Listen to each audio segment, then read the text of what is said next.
क्या आप इमेजिन कर सकते हैं कि आपके सामने एक पॉइजनस स्नेक हो या कोई आप पर गन तान दे और फिर भी आपको बिल्कुल फियर फील ही ना हो। ये कोई सुपर हीरो की पावर नहीं बल्कि न्यूरोसाइंस का एक रियल मेडिकल केस है। न्यूरोसाइंस में एक वर्ल्ड फेमस पेशेंट थी जिसे रिसर्चर्स SM के नाम से रेफर करते हैं।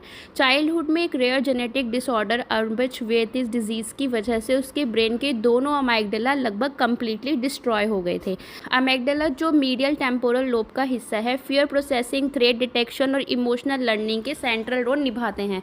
जब कोई डेंजरस स्टिमुलस दिखता है, अमेगडाला मिलीसेकंड के अंदर एक्टिवेट होकर हाइपोथैलेमस और ब्रेन स्टेम को सिग्नल भेजता है। इसके बाद सिंपैथेटिक नर्वस सिस्टम एक्टिवेट होता है, हार्ट रेट बढ़ता है, प्यूपिल डायलेट होता है और बॉडी फाइट और फ्लाइट मोड पर चली जाती है।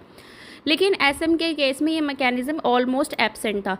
रिसर्चर ने उसे पॉइजनस स्नेक, स्पाइडर्स और हॉन्टेड हाउस के एक्सपोजर में रखा, जहां नॉर्मल लोग फियर की वजह से पीछे हट जाते थे। सबसे सरप्राइजिंग बात यह थी कि उसके इंटेलिजेंस, मेमोरी और बाकी इमोशंस जैसे हैप्पीनेस, सैडनेस और एंगर लार्जली नॉर्मल थे। स्पेशली फियर रिकॉग्नाइजेशन और फियर रिस्पॉन्स में था। वो दूसरे लोगों के चेहरे पर फियर एक्सप्रेशन को भी एक्यूरेटली आइडेंटिफाई नहीं कर पाती थी।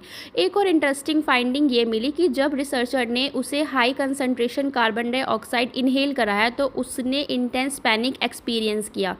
इससे ये पता चलता है कि एक्सटर्नल फियर और इंटरनल पैनिक के न्यूरल पाथवे कम्प्लीटली सेम नहीं होते।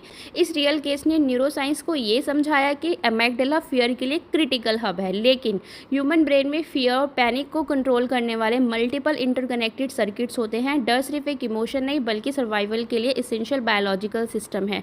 The human brain still holds countless mysteries. Follow for more real neuroscience stories. Thank you.